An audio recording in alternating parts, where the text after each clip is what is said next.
Falmata, 14, was abducted and raped repeatedly by Boko Haram fighters.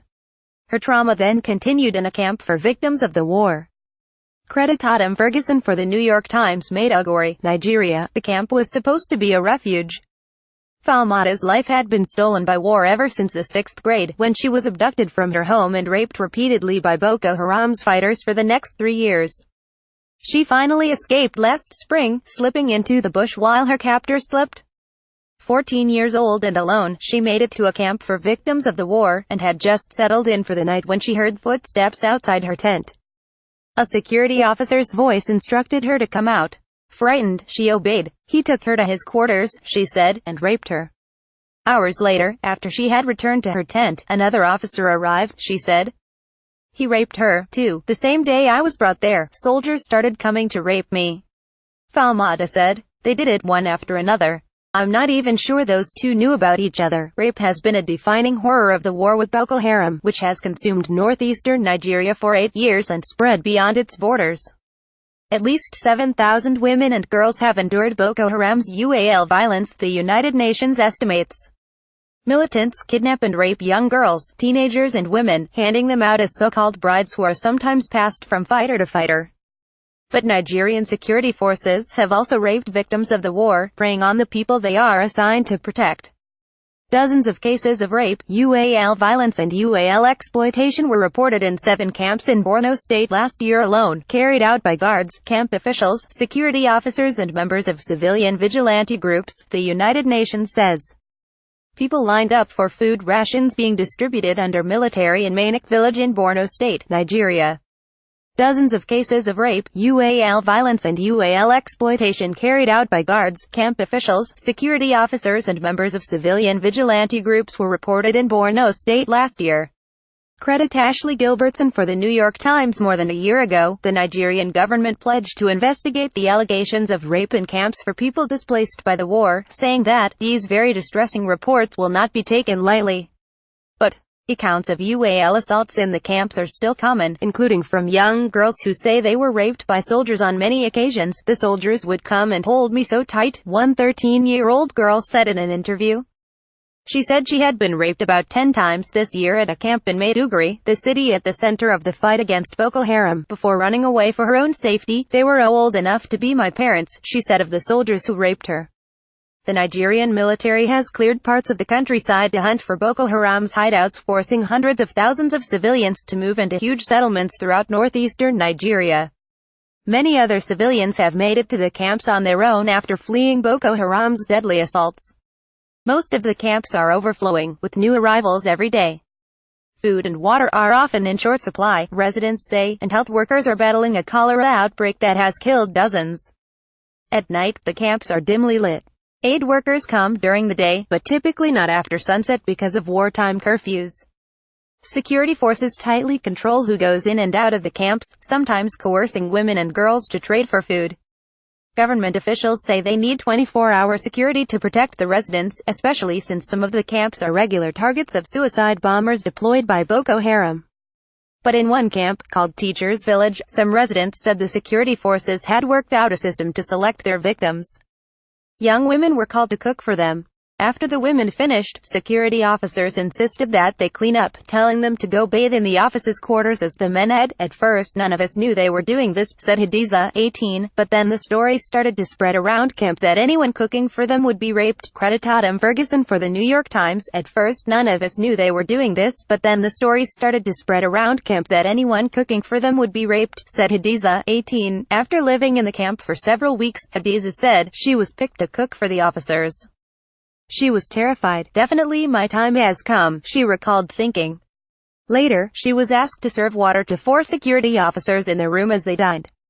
One by one they left, she said, until only one man remained. He dragged her into a separate room and raped her, she said. Hadiza was injured, she said, but didn't ask for medical care, fearing that the officers would seek revenge. She said she tried to keep a low profile for a couple of weeks, but officers spotted her and raped her again.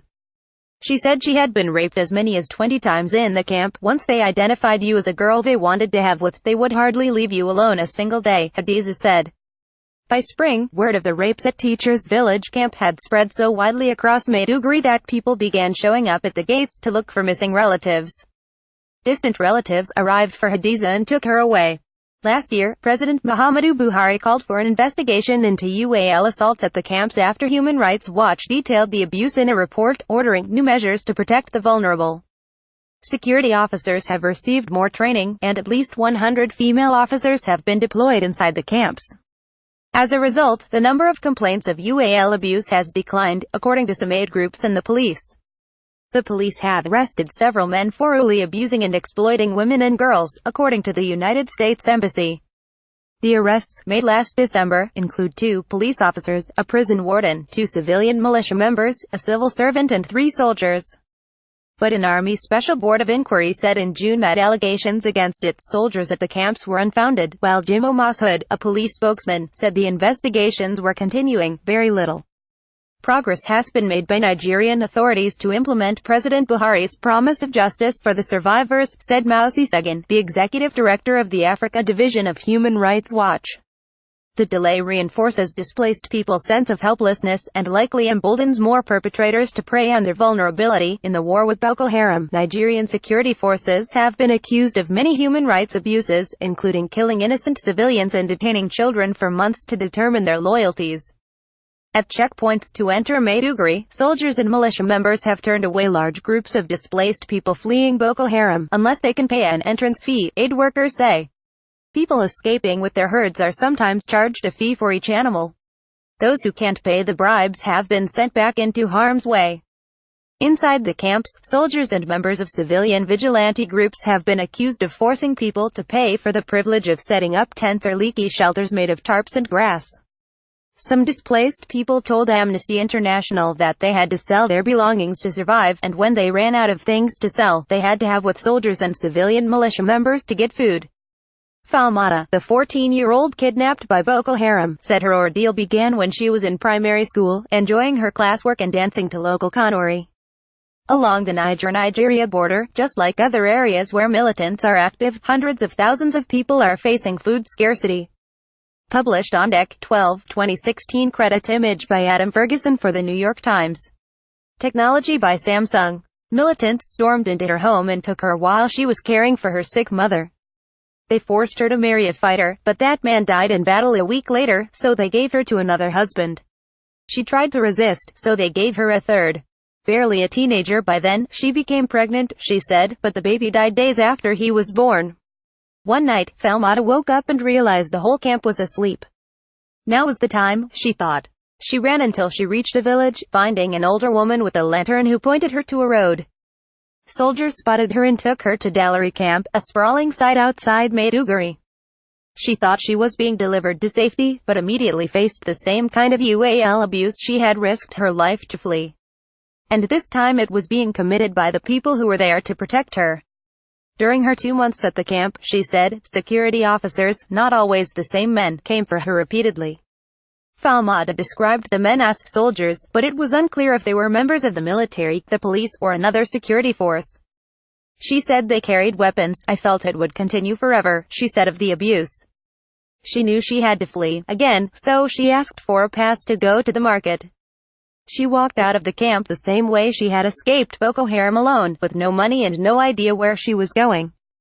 As a little girl, she remembered, she had visited her grandmother once in Maiduguri, but she had only a vague idea where. Falmata spotted a man she had seen around the camp who spoke her dialect, and begged for help. Look, I have a problem, she told him. These people are going to kill me. They come to me every night. The two drove around the city for hours, trying to track down Falmata's grandmother, asking everyone. Eventually, they found her. She had thought Falmata was dead. Falmata now lives with her grandmother, but is too ashamed to tell her what happened. Someday, she hopes to continue her education and become a lawyer. She wants to represent the powerless.